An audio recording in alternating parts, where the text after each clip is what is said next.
the specifics about your typical recommendation for a salesperson, but what are your thoughts on salespeople now dedicating a bit more of their time to creating content and sharing content online?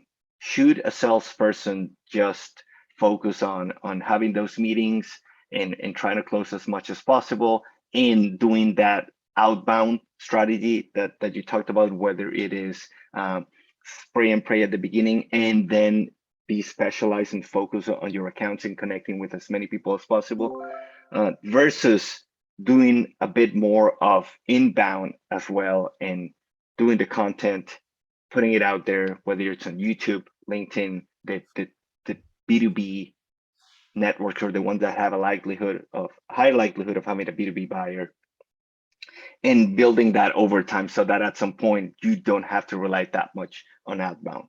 Is that a good idea? Or do you think, hey, no, sales is sales, do outbound, let marketing worry about that?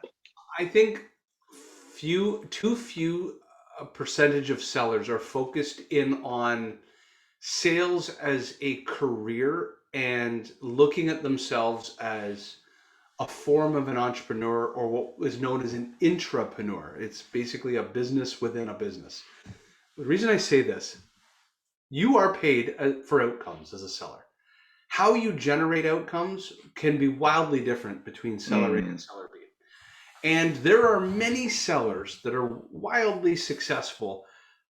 I mean, you might look at them, but they might be 55 and 60 years old. And they've organically built a great set of network and set of relationships because they've cultivated those over 30 or 40-year sales career.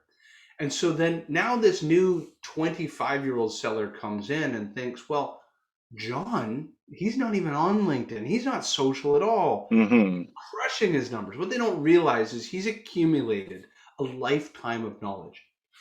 The reason I bring this up, if you just want a job, the job that you have is to bring in 5 to 7 times your cost in revenue, right? And it's called your desk. If you look at your operational desk fee, you take your salary and your base salary, your commissions, your your software costs, your insurance. A company, a CFO, looks at you and then multiplies that usually by 5 or 7 times and says, you need to generate me that much amount of revenue for you to justify being here.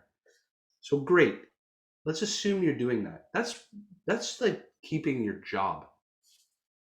But if you want sales to be part of your life forever, if you want to eventually have a tailwind of inbound leads and people wanting to come talk to you about best practices and get recruited from company A to company B and then become an RVP of sales, then a chief revenue officer, and somebody that is asked to speak on stage and truly make massive opportunities for yourself.